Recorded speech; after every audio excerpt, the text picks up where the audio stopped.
In remembrance of the anniversary, the 50th anniversary to be exact, of the Woodstock 3-day music celebration in Bethel, New York, I'm going to read from one of my chapters from my book, Guitarlo. In the 4th chapter in the book is a chapter called Days of Circus Past, and in this chapter I describe my journey to Woodstock from Minneapolis when I'm 15 years old, hitchhiking alone with a suitcase and a guitar. And I'm going to jump ahead in the chapter because it is quite long, so I'm just going to open up when I actually arrive at the Woodstock Festival site. But along the way, I do meet Hunter Thompson. A group of cowboys chase me through a cowboy field and try and shave my head. And to my utter surprise, my final ride happens to be the USS Furthermore, aka Ken Kesey's Magic Bus, and aboard were members of the Merry Pranksters, including Babs, who was driving the bus. So, leaving out those specific details, if you want to know about all that, you just get a copy of a book wherever books are sold, online. Just, order one, please. Okay, so I'm going to pick up when I enter the Woodstock Festival site. Okay, so I tried to read the entire chapter of when I arrived at Woodstock, and well, it turned out to be like 20 minutes long, so I just got to delete that and decided to read just the last part of how Woodstock ended, which was with Jimi Hendrix's performance. So all the other details of what went on behind the Woodstock stage and the artists I met and all that type of details in the book. So you'll just have to get the book if you want to know what went on behind the scenes of the Woodstock stage and other details. So no further ado, I'm going to pick it up right with the ending here with Jimi Hendrix. There I sat in reserved observance, completely engulfed in a moment of sweet surrender, just floating in my boat of bliss, awaiting with bated breath the chance to meet Jimi Hendrix. Hendrix was scheduled to appear at midnight on the closing night, but insisted on being the last to play. Then, due to many delays, he finally hit the stage at 8 a.m. the next morning.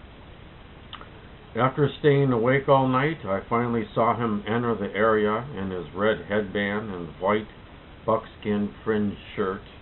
His famous white Fender Stratocaster guitar hung over his shoulder. Some among the crew believed that he was a god that talked through a guitar. From my vantage point at the security fence barrier, I could see Hendrix close up, towering above the crowd, glowing in stardust. I had seen Hendrix a total of 3 times. The most recent was 2 months ago at the Tear Gas Denver Pop Festival. However, the show that day featured a new lineup of players. The band was introduced as Gypsy, Sun, and Rainbows.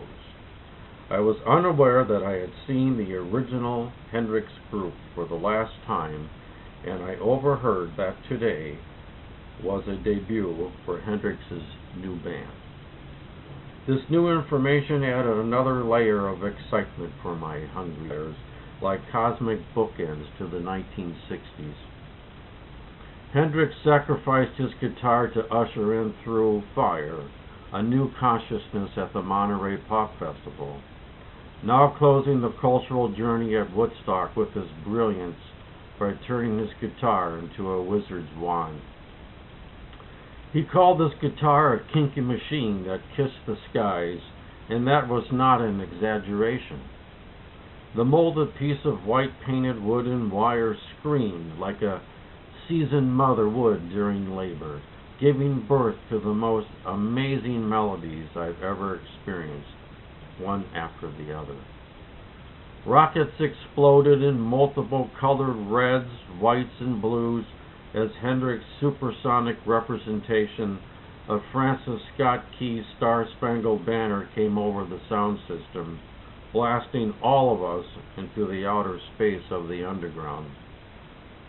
The surreal interpretation of America's national anthem caused me to reflect on my brother's struggle to stay out of the Vietnam War. Randy, my brother, would have loved to see Hendrix as much as I, and I wish he was here to see him with me. I was too young to be drafted, but when I looked around me, the guys would be or were facing a hitch into hell. Like Country Joe McDonald sang in his "I Feel Like I'm Fixing to Die" rag, if my brother's tour haven't switched to Nam, he might be coming home in a box. For the next 2 hours, I stayed dumbfounded at what I had never heard a guitar do. The guitar played me, cut me to the core precision, to the innermost reaches of my emotional hideouts, enraptured within his hypnotical rhythms.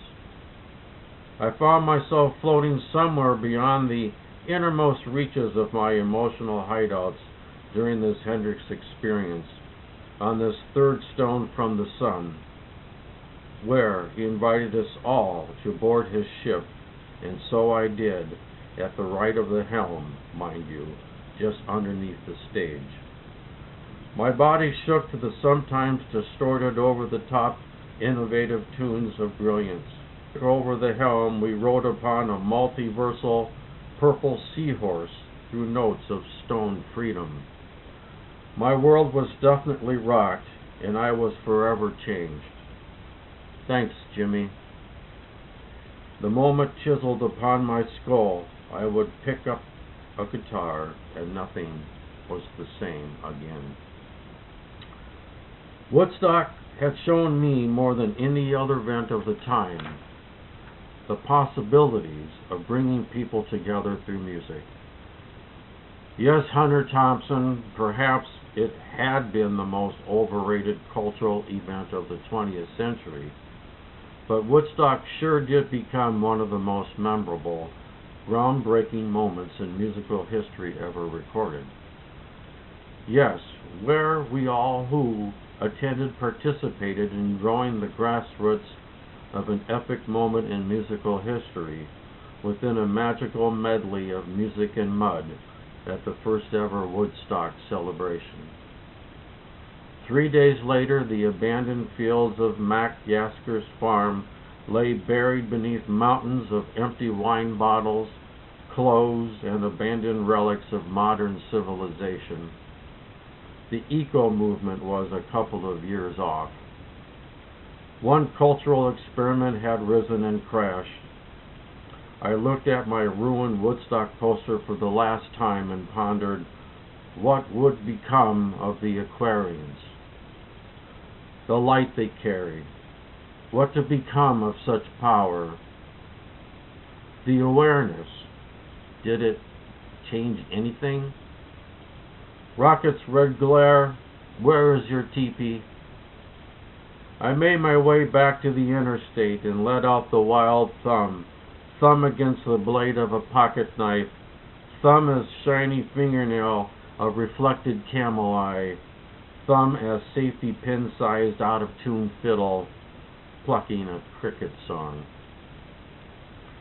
50 years later, on the anniversary of Woodstock, I posted I was there, a photograph of me on Facebook with an arrow pointed into a mosh pit of festival goers.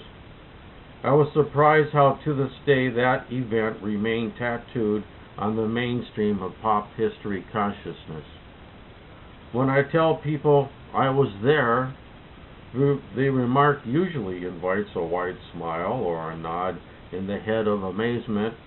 Really? Sort of like the same level I climbed Mount Everest in a bathing suit.